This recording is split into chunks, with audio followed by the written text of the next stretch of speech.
in this country, if you don't have a trade and you don't have a skill, you're not going to make a lot of money. You have to have something that defines you. Welcome to the House of Entrepreneurs. Now, research has shown that the lifespan of a business average is about 21 years. And my next guest has been in business for close to 50 years. And he's actually passing out this same business to his son.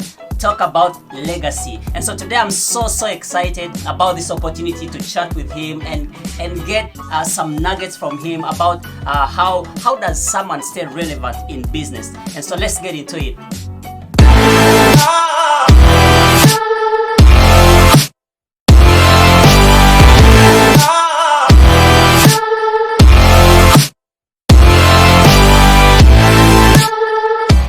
So welcome, Mr. Silverman. Thank you so much for accepting to come and talk to us about experience in business. And I know you've made quite a lot of impact, and you've been in business for close to 50 years. First of all, what does it take to stay in business for close to 50 years? Well, you got to understand when you're a business owner, when you own your own business, when you're your own entrepreneur, as they say, your time is not yours. Customers are demanding. They want their glass fixed yesterday. Yeah. And glass is a type of product where if it's broken in the winter, the cold air's coming in, the snow, the rain, and in the summer, they're losing the air conditioning. They want their window glass fixed right away. So I try to explain to my wife and my loved ones when we met that I'm on the run all the time. I got to run out. Now, if there's a job I have to do, I get up early in the morning to do it. If I don't have a job, I'll stay in. I'll sleep in. Yeah. And you, like any business, you have to be up on codes. So in the last 15, 20 years, maybe longer, say 25 years, a lot of insulating glass products have been coming out, and a lot of safety glass products have been coming out. And we've been doing a lot of that stuff. It's been very profitable for us. As you mentioned, 50 years. It was a family business. Started in 1927.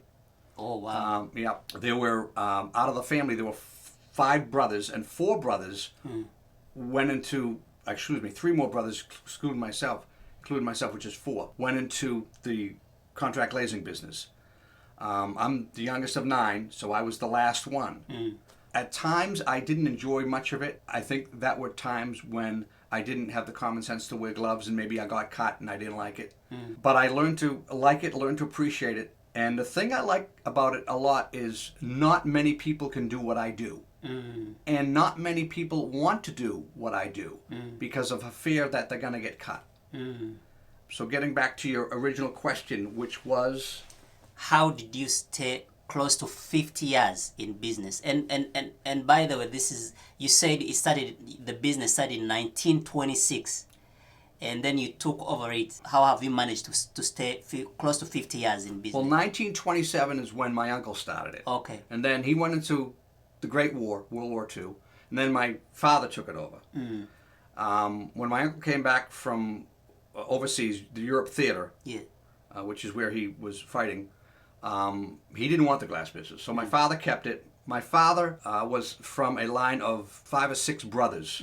He had the largest family with my mother, 9 kids. That may have been why my uncle, when he came back, didn't want it. How I've stayed relevant in those years, going on my own, working with my family as a kid, then going on my own in 75, 76, thereabouts. How I've stayed relevant, I would like to say it's the passion. That came later. I think for me it was more the money. It was my ability to go out and put in a window for someone, make $80, when back in the 70s, $80 could have been a week's pay. So it was chasing the dollar, is what it was, which I think is the quintessential idea of capitalism. You're chasing that dollar, and then you want more dollars. And then you want to get to a point in your life, which I'm at, which you don't need as many dollars. You're comfortable. You can buy what you want. And again, as the folks have said money does not bring you happiness. Yeah. It just makes your life a little bit more comfortable here on earth. Yeah. That's pretty much how I've stayed relevant. Also, how I've stayed relevant is there aren't many people doing what I do. It's a very niche a trade. It's not a plumber. It's not an electrician. It's not a roofer. It's not a carpenter. It's not a mason. These professions, there are many of. There aren't many glazers out there. In fact, only until the last 20, 25 years, there were probably no glazer schools in the country. Oh, wow. Most of your vocational technical schools are teaching plumbing, electricity, masonry. They're not teaching glazing. And so, as a kid, did you always know that you would take over your dad's business? I didn't take over my father's business. My brothers did that. They beat me to the punch because I'm the baby. Yes. So I wasn't in line to get anything. However, they taught me what they knew. And the old adage, teach a man to fish, eat the rest of his life. Yes. Take a man fishing, what are you teaching him? I would go down in the glass shop when I was 10, 11, 12. My job would be sweeping up the glass on the floor, and then I would learn. The great part of being the youngest of 9 is I'm able to see all 8. Yeah. And I'm able to say, I like that, I don't like that. I'm going to take that with me. Yeah. I'm not taking that with me. If I was the oldest, I would be reliant upon my parents. Yeah. I was reliant as the baby on my parents, but also on my siblings. So I was taught by many factions. Yeah. And so like I say, I really come to enjoy it. Now, thank you so much for that. I know, you're a millionaire. You've made quite a good. Like you said, you're comfortable. What do you think that you know about money and wealth building that new and I'm going to in this particular episode I'll call you old money and let's say I'm new money. What do you think you know about wealth building that new money needs to know about wealth building?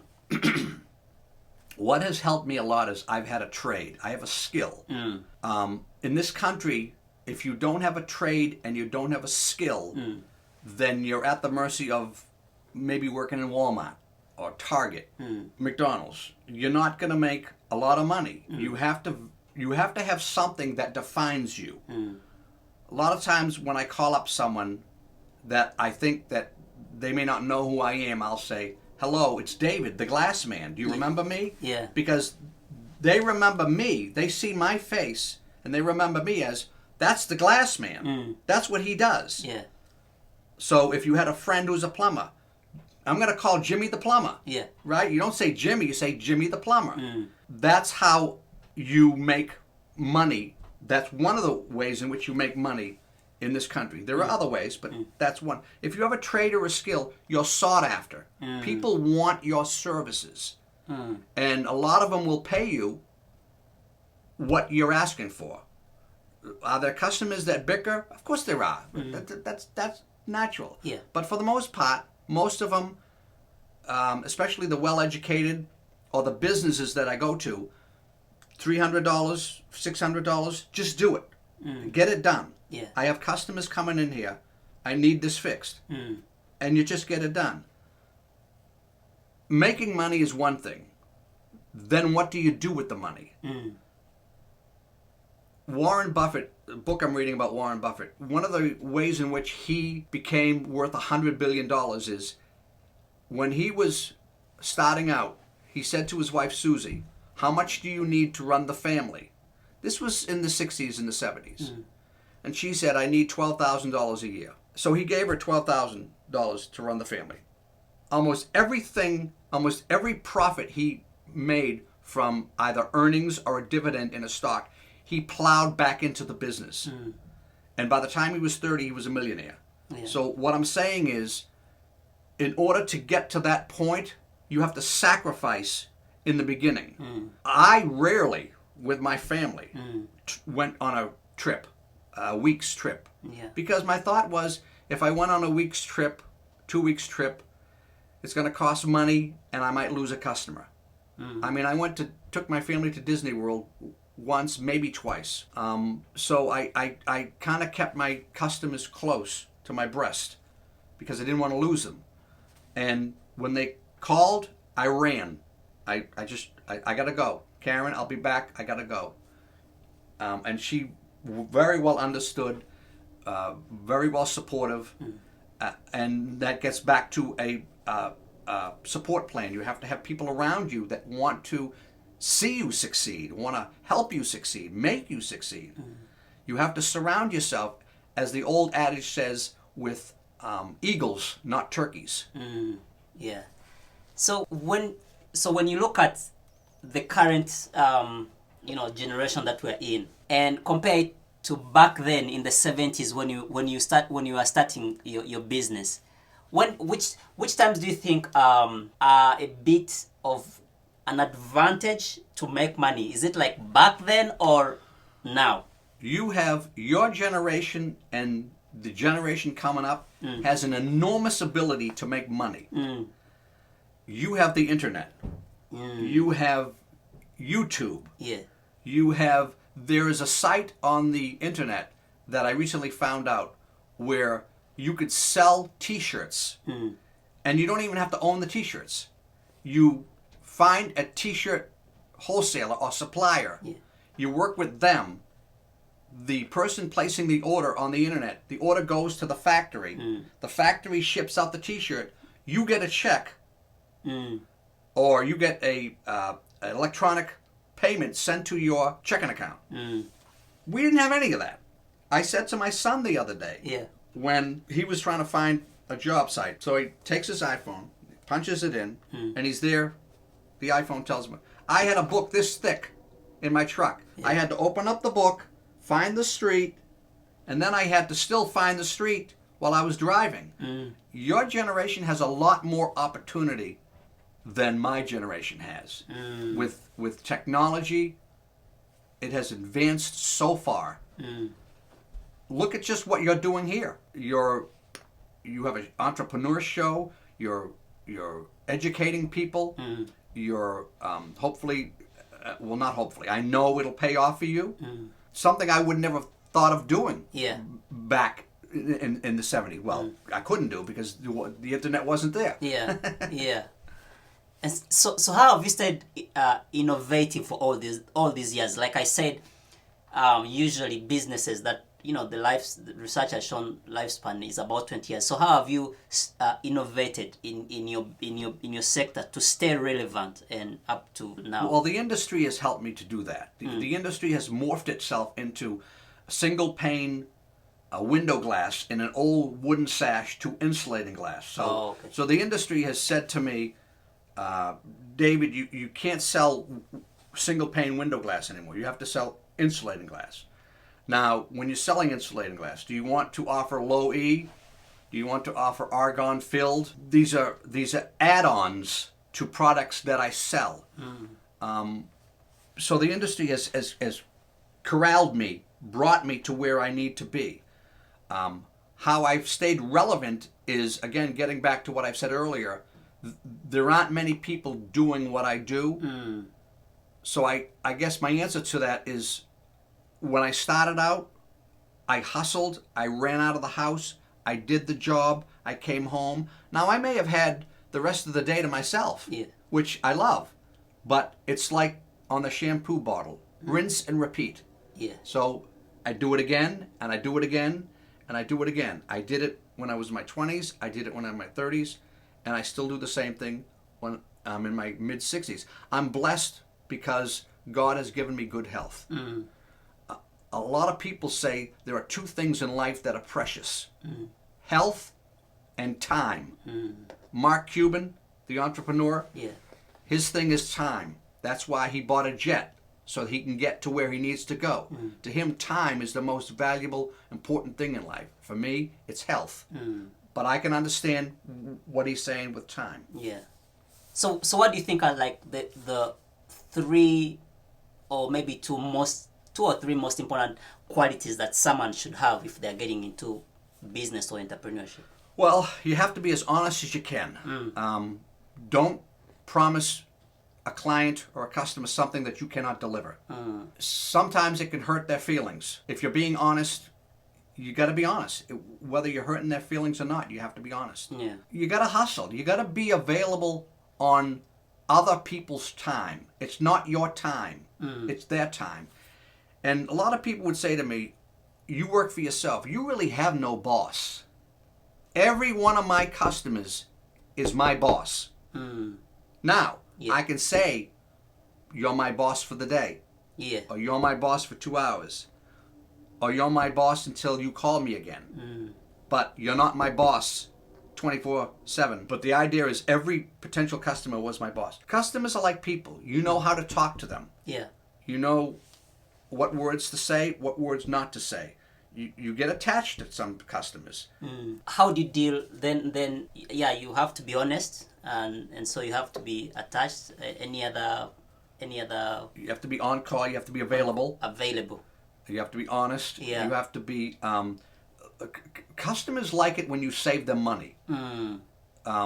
I've gone to jobs where there were 6 panes of glass, insulating glass panels, and 5 of them were fogged up and 1 of them was not. And the customer would say, why don't you just do them all? And I would say, I'd love to take your money, but that one's not fogged over there on the left. Leave it alone. And some of them have said, thank you. Thank you for saving me money.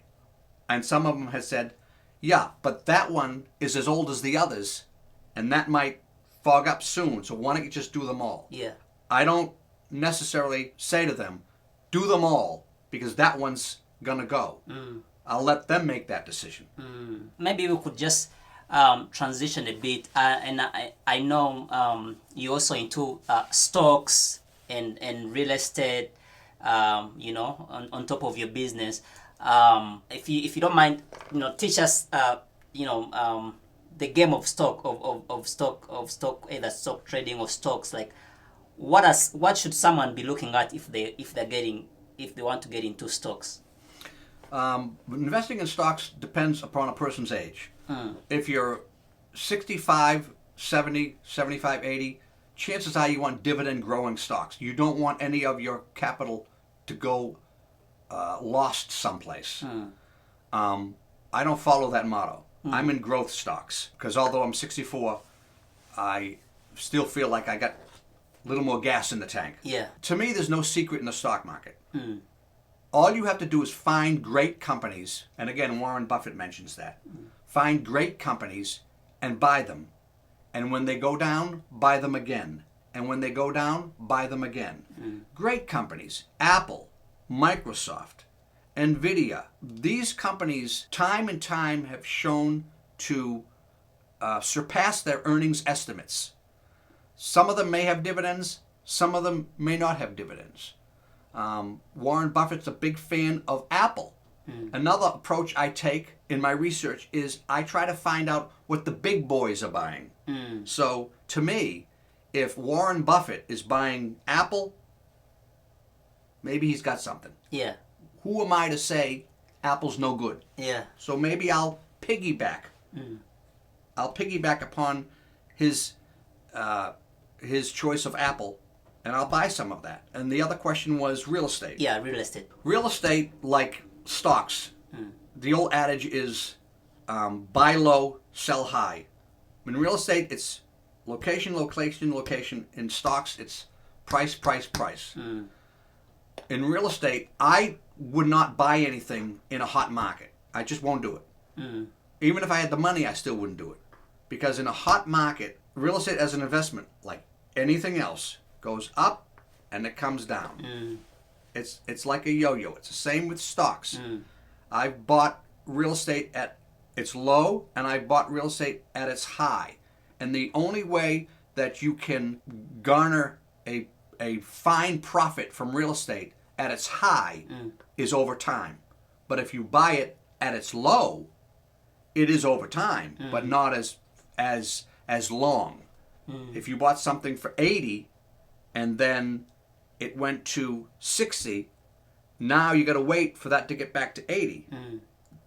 The opposite of that is if you bought it for 60 and it went to 80, you don't have to worry as much. And like I said, real estate is cyclical, just like stocks, like any of it, like gold, silver, it's cyclical. It fluctuates up and down. And yeah, you talked about stocks being price, and real estate being location. What do you mean by location? If you find the perfect location, driving over here from the beach, Revere Beach, there were a lot of newer buildings right on the boulevard.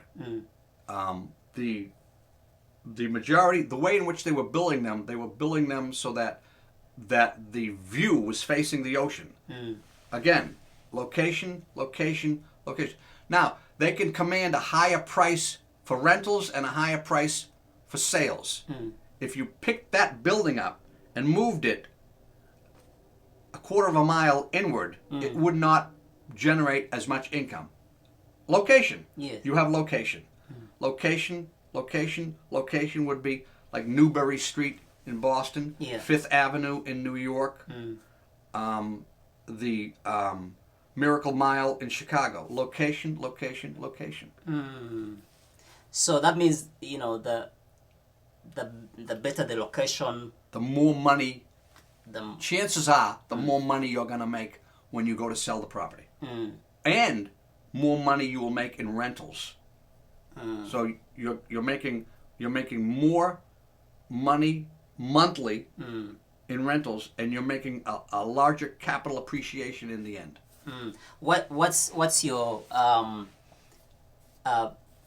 will I say philosophy or real estate? I think actually I know you have a real estate. I have a broker's license. A broker's license. Right. In real estate, there's a salesperson's license, and then there's a broker's license. Yeah. Now, a salesperson has to work for somebody else. They can't sell real estate on their own.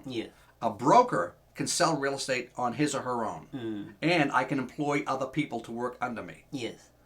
An attorney does not need neither license. They can sell on their own or for their clients.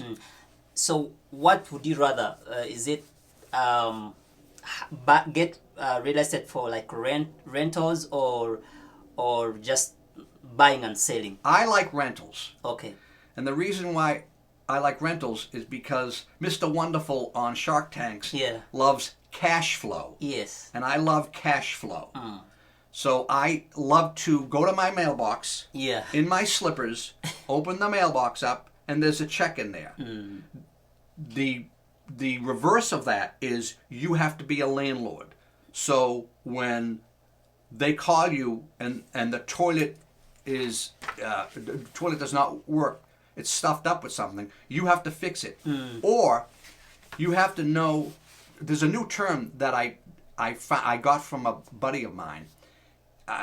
He owns property all over on the South Shore.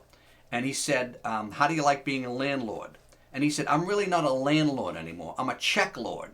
And I said, what do you mean by that? He said, well, whenever there's a problem, I call up my maintenance guy and I write him a check. I don't get involved. But he has hundreds of units. I have very few. So I'm the owner, the landlord.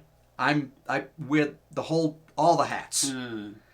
When you get so many units, 100, maybe 150, 200 units, then you could become a check lord.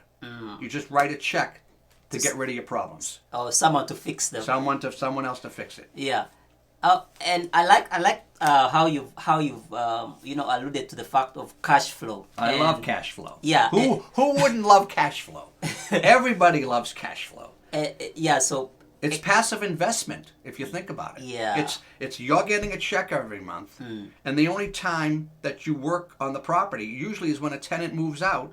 You go in, you might spruce it up, you might paint the walls, make sure everything's working. Usually the light bulbs, half of them are out. The plate switches we turn on, they're all dirty and greasy. Yeah. You gotta, because I'm a contract glazer, because I'm a glazer, I'm pretty handy with other things. Again, there's some people who aren't handy, and that's okay. But then you become a check lord. You find some guy or woman, and you say, I need you to run mechanically my properties. I will call you up when I get a call. You go over and you take care of the issue. So if you own property, my advice would be is become friends with a good plumber. Become friends with a good electrician. Become friends with a good carpet guy. These are people you're going to need. You need to keep them in your back pocket. They need to be handy so that you can call up and take care of the problem. And take care of the problem right away. Don't wait. Because if you don't take care of the problem right away, it festers and it occupies a part of your brain where other things, other niceties cannot get into. Yeah. And how did you manage to maintain cash flow in your business for all these many years, from 70s to now? How? Well, I have a line of credit with my wholesaler, which is 30 days, but sometimes they let me extend longer because they're kind to me. So I could go and do a job. I could do a job tomorrow and get paid, and I don't have to pay the wholesaler until 30 days. I think the word for that is float. So I get to hold on to that money. When you have your own business, you better learn how to budget your money because you're only as good as your last job. So if you did a job for $1,000 and you in your mind saying, I don't have another job until 8 days from now, a week from now. So I got to budget that $1,000. I got to make sure that lasts until I get my next paycheck. Because it's all on you, kid. It's not on anyone else. You can't say to your boss, I need some extra money. You're your boss. And your potential customers are your boss. Getting back to what I said earlier. So what are some of the mechanisms that you think someone should put in place to see that their cash flow is not only stable but also the business is growing? You have to find out what you want to do. You meaning the entrepreneur. What are your qualities? You almost have to take stock of yourself. Are you good at helping people? Are you good at problem solving? What qualities do you bring to the table? What do you want to do? There are hundreds, thousands of ways to make money in this country. It's so bizarre. I'm only doing what I'm doing because it's a legacy. I learned it. I started to learn it when I was 10. Had my family been in the plumbing business, I probably would have been a plumber. I'm fortunate enough that I have this to fall back on. Then I took it and I said, let me expand it. I don't want to be pigeonholed into David the Glassman all his life. So I got my broker's license. I do a little dabbling in real estate. And then my wife and I, we bought the properties. And then we have the cash flow, as Mr. Wonderful says. He's my favorite on there. I love Mr. Wonderful. You have to find out what you're passionate about. And then, as I said earlier, if you have a skill or a trade, it helps. You're not going to get there if you're working for someone else. It's just not going to happen. I've known entrepreneurs today that there's one kid I know. He used to slice deli meats at a Stop and Shop. Now he owns about 200 units of real estate. Of real estate, apartments, condos. And he's not satisfied. That's another thing that I wanted to touch upon. Don't ever be satisfied with what you have. Always go for more. And now I know people say, well, how much is enough? That man over there makes, Warren Buffett. Warren Buffett made over, I think he made over $4 billion the other day on dividends from Apple stock. Someone might say, that's too much for him. Who's to say what is too much for who?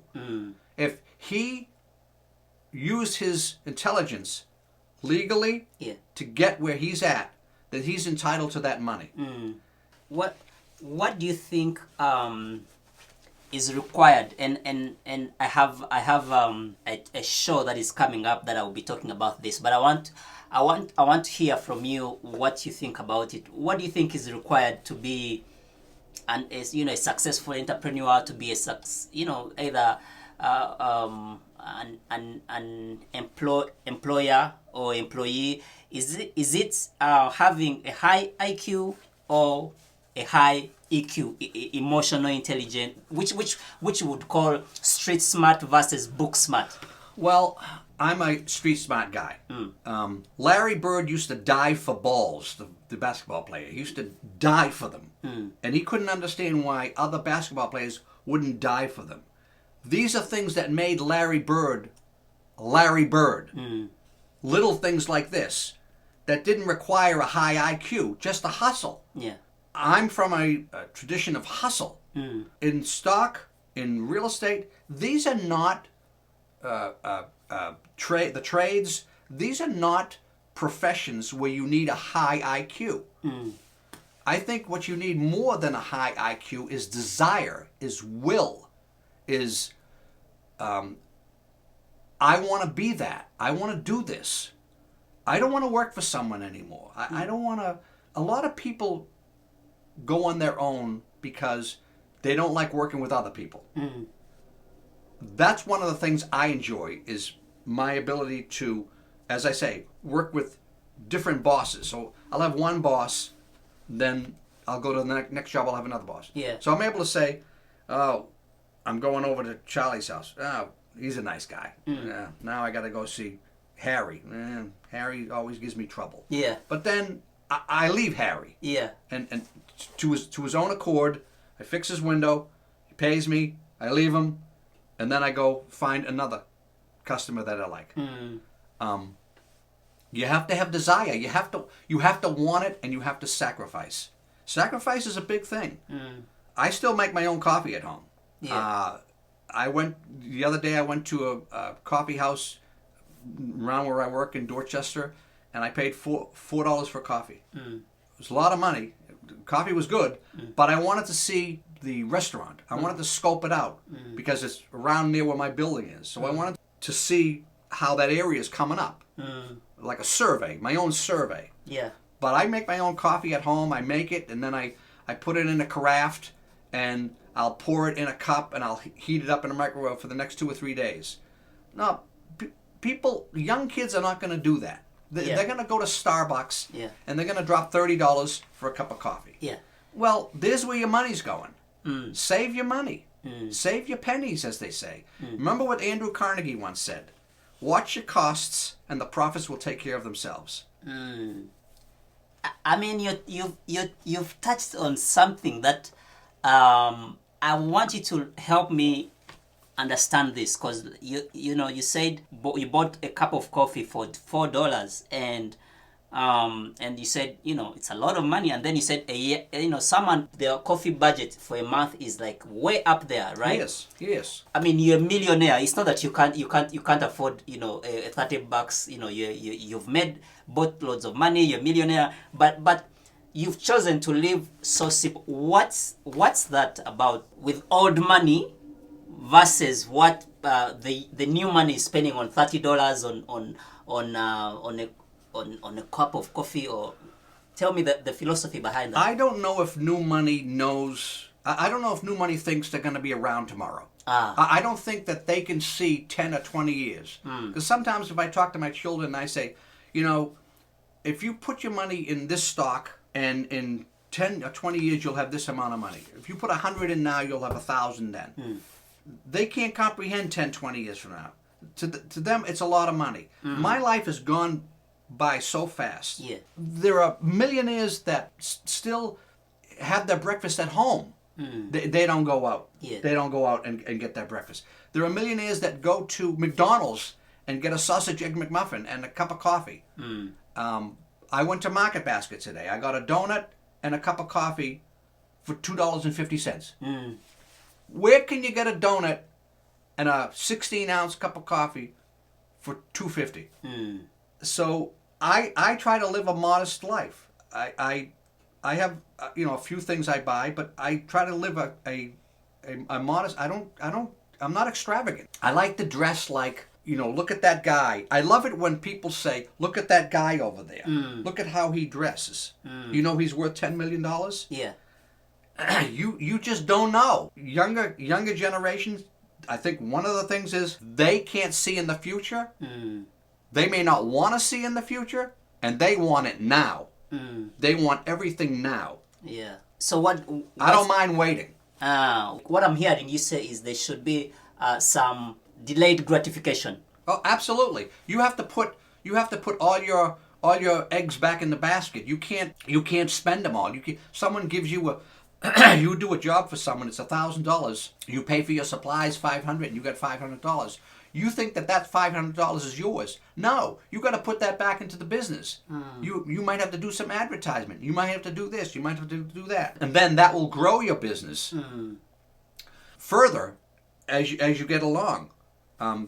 That's how I managed to do it. I've always had in my glass shop, I've always had a supply of different types of glass that I had on hand. So if a customer walked in, I had plate glass, I had window glass, I had single, I had double, I had laminated glass, I had wire glass, I had plastic glass, plexiglass.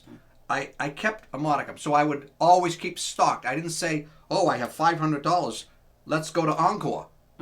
Let's play the slot machines tonight. No, you got to reinvest in the business, and by reinvesting in the business, you're reinvesting in yourself.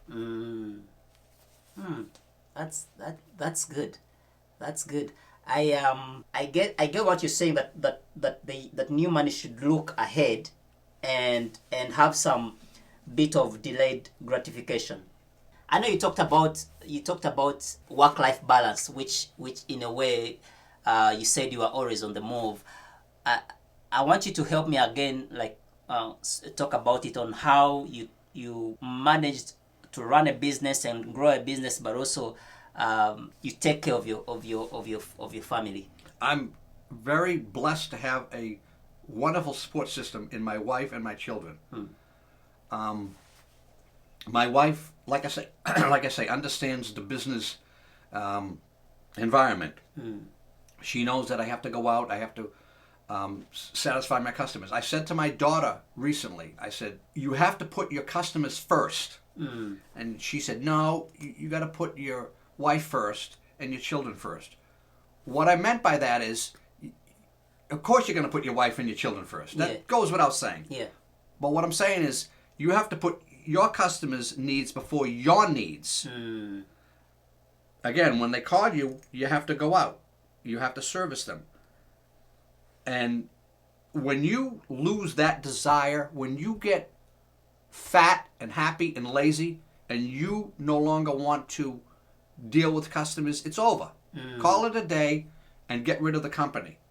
I'm still doing it at 64, and I take a lot of pride, and I'm happy that I'm able to teach my son this business. Yeah. He wants to learn it. He enjoys it. He loves the hours. He worked for somebody else, and he learned that you're not going to make a lot of money, and you're at that time. They tell you to come in, they tell you to come in. Yeah. They tell you to burp, you got to burp. They own you while you're working for them. He's learning to become his own boss. That is respectable in a capitalist society, in any society, to be your own boss, to toot your own horn, to set up your own compass, as they say. Yeah. So, what do you think? What do you think for someone who is thinking of, okay, I need to start something? They're employed, like you're saying, like you said, you're not going to reach that far if you're still in a job, or is still employed. What do you have to tell someone who has been thinking about getting into entrepreneurship, but they are still thinking about it, but yet they have that desire to get ahead, and meet their financial goals? It depends on who they are in their life. If they're single, the fear is easy to get a hold of.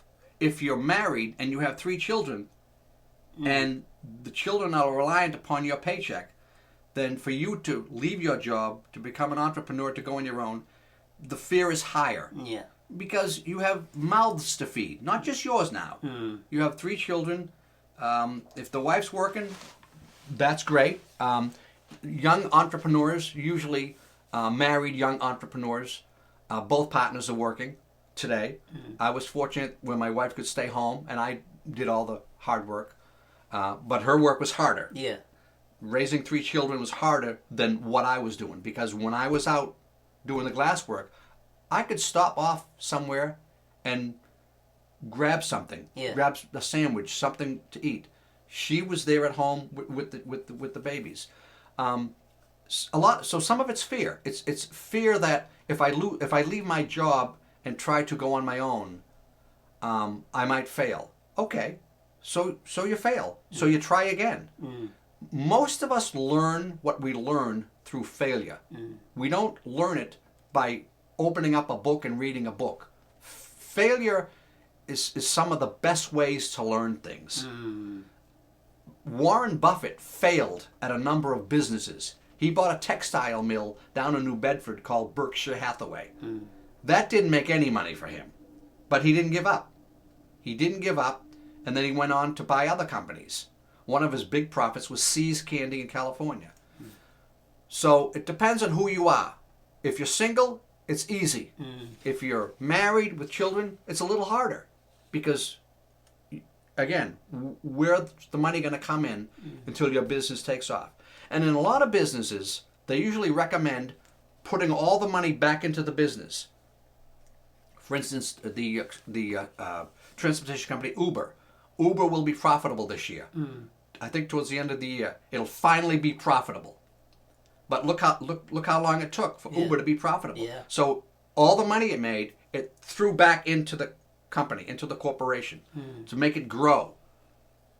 This year, at the end of this year, either the fall or the winter earnings season, it will be profitable. For someone who wants to get into your kind of business, because they said there are very few people who do what you do. Right. What's your advice for them, to get that skill? Well, there's a heavy emphasis in this country on college. And years ago, high schools had trade schools. They don't have them as much anymore. There aren't a lot of people going into the trades. I don't know why, but a plumber, an electrician, a glazer, mason, they can make $250,000 a year if they hustle. They have to hustle. Yeah. They can make money. Some of them don't want to work with their hands. An electrician does not want to get zapped.